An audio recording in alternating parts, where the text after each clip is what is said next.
అసలు ఇద్దరు పురుష దేవతలకు ఒక దేవుడు పుట్టడం సాధ్యమేనా? వినడానికే చాలా వింతగా ఉంది కదూ. కాని ఈ ప్రశ్నకు వెనుక ఒక అద్భుతమైన యుగయుగాల నాటి పౌరాణిక గాథ దాగి ఉంది. దాని గురించే ఈరోజు మనం తెలుసుకోబోతున్నాం.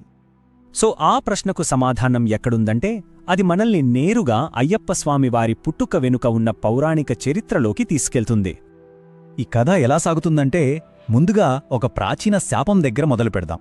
ఆ తర్వాత రాక్షసుల ప్రతీకారం, దాన్ని ఎదుర్కోవడానికి ఒక రక్షకుడి జననం, ఆయన పందల రాకుమారుడిగా మారడం, ఇంకా చివరిగా కొండపై ఆ ప్రసిద్ధ ఆలయం ఎలా వెలిసింది. ఇలా ఈ 5 ముఖ్యమైన ఘట్టాల ద్వారా ఈ కథను మనం అర్థం చేసుకుందాం. సరే, మరి మొదలు పెడదాం.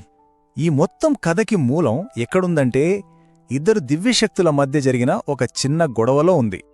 ఈ కథలో మనకు ఇద్దరు ముఖ్యమైన వ్యక్తులు కనిపిస్తారు. ఒకరు త్రిమూర్తులైన బ్రహ్మ, విష్ణు, శివుల ఏకైక రూపం దత్తాత్రేయస్వామి. మరొకరు త్రిమాతలైన సరస్వతి, లక్ష్మి, పార్వతుల అంశంతో పుట్టిన లీలాదేవి. వాళ్ళ వివాహం చాలా దివ్యంగానే జరిగింది. కానీ దత్తాత్రేయస్వామికి సన్యాసం స్వీకరించాలనే కోరిక ఉండేది. బహుశా అదే వాళ్ళ బంధంలో ఒక పెద్ద సమస్యకు దారితీసింది. ఆ వాదన కాస్త ముదిరి ఇద్దరు ఆవేశంలో ఒకరినొకరు శపించుకునేదాకా వెళ్ళింది. దత్తాత్రేయస్వామి ఏమన్నారంటే, నన్ను ఒక మహిషిలా అంటే ఒక గేదెలా అడ్డుకుంటున్నావు కాబట్టి నువ్వు రాక్షస కులంలో మహిషిగానే పుట్టు అని శపించారు. దానికి లీలాదేవి కూడా ఊరుకోలేదు. అలా అయితే మీరు కూడా ఒక మహిషంలా అంటే మగగేదెలా పుట్టి కోరికతో నన్నే వెతుక్కుంటూ వస్తారు అని ప్రతిశాపమిచ్చింది. చూశారా, ఈ 2 శాపాలే రాబోయే యుగాల కథ మొత్తానికి పునాది వేశాయన్నమాట. సరే, ఇప్పుడు కథ రెండో భాగానికి వచ్చింది. ఆ శాపాలు పనిచేయడం మొదలుపెట్టాయి. ముందుగా లీలాదేవి మహిషి అనే భయంకరమైన రాక్షసిగా మళ్ళీ పుట్టింది. మరి ఈ మహిషికి దేవతల మీద ఎందుకంత పగ అంటే, దానికి కారణం తన సోదరుడు రాక్షసరాజైన మహిషాసురుడు. తనని ఏ మగాడు చంపలేడనే వరమున్నప్పటికీ అతను దుర్గాదేవి చేతిలో చనిపోయాడు. ఆ కోపమే, ఆ ప్రతీకార జ్వాలే మహిషిని దేవతలపైకి ఉసిగొల్పింది. అందుకే ఈసారి తన అన్నయ్యలాంటి పొరపాటు జరగకూడదని మహిషి చాలా తెలివిగా ఆలోచించింది. బ్రహ్మదేవుడి దగ్గరికి వెళ్లి తన చావు దాదాపు అసాధ్యమనేలా 3 వరాలు కోరుకుంది. మొదటిది, తన ఒంటిమీదున్న ప్రతి వెంట్రుక నుండి లెక్కలేనంతమంది రాక్షసులు పుట్టాలి. రెండోది, తన చావు కేవలం భూమి మీద మాత్రమే జరగాలి. ఇక మూడోది, ఇది చాలా ముఖ్యమైనది, తనను చంపేవాడు 2 మగదేవుళ్లకు అంటే శివుడు, విష్ణుకు పుట్టిన బిడ్డ అయి ఉండాలి.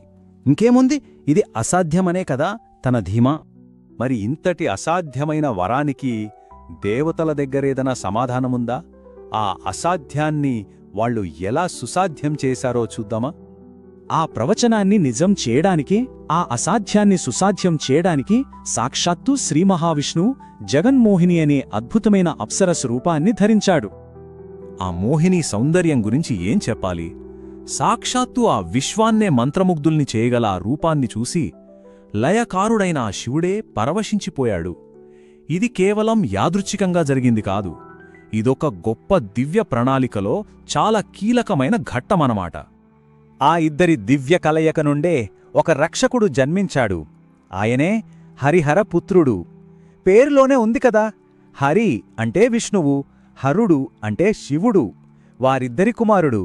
ఈయన్నే శాస్త అని కూడా అంటారు. ఇప్పుడు చూడండి కథ ఎలా మొదటికి వచ్చిందో. లీలాదేవి శాపం ఫలించింది. మరి దత్తాత్రేయుడి శాపం మాటేమిటి? అదీ ఫలించింది. ఆయనే ఒక అందమైన మహిషంగా మారి మహిషిని భూలోకానికి ఆకర్షించాడు. ఆమె 2వ వరం ప్రకారం భూమిమీద అడుగుపెట్టింది.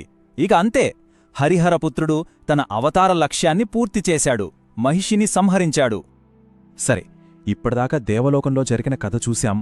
ఇప్పుడు కథ భూలోకానికి, అది మన కలియుగానికి మారుతుంది.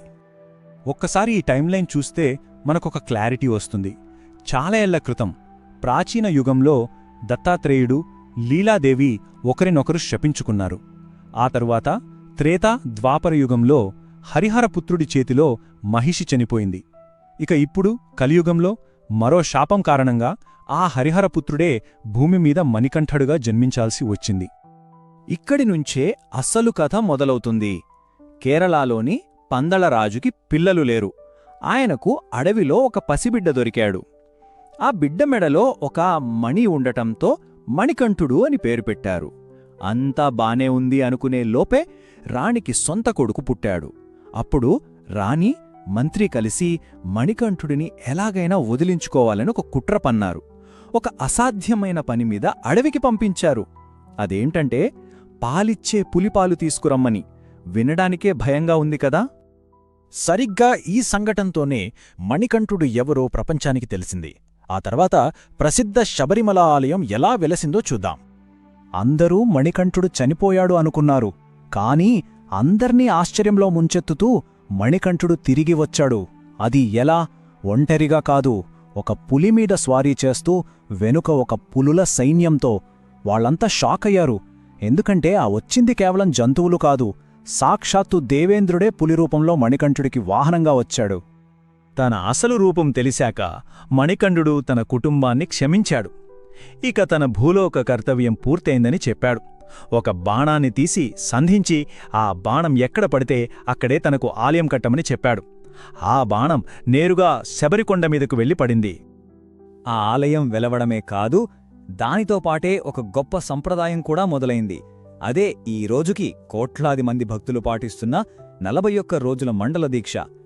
శబరిమల వెళ్లాలనుకునేవాళ్లు ఈ కఠినమైన దీక్షను తప్పనిసరిగా చేస్తారు.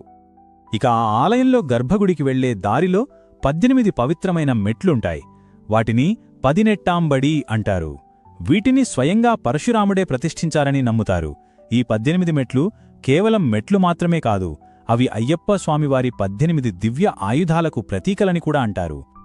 మరి ఇన్ని శాపాలు, వరాలు, యుద్ధాల తర్వాత అసలు అయ్యప్ప స్వామి అవతారం యొక్క ముఖ్య ఉద్దేశ్యమేంటి? ఆయనే స్వయంగా చెప్పిన మాటల్లో చెప్పాలంటే, శివుడు విష్ణువు వేరు కాదు, ఇద్దరు ఒక్కటే అని నిరూపించడానికి, అలాగే సనాతన ధర్మాన్ని మళ్లీ నిలబెట్టడానికి నేనొచ్చాను అని. చూశారుగా, ఇది కేవలం ఒక దేవుడి కథ కాదు, ఇది ఒక ఐక్యతకు సంబంధించిన కథ. మరి విభేదాలతో, గొడవలతో నిండిన ఈ ప్రపంచంలో హరిహరులు ఒక్కటే అని చెప్పే ఈ ప్రాచీన కథ మనందరికీ ఏం నేర్పుతుంది? ఒక్కసారి ఆలోచించండి.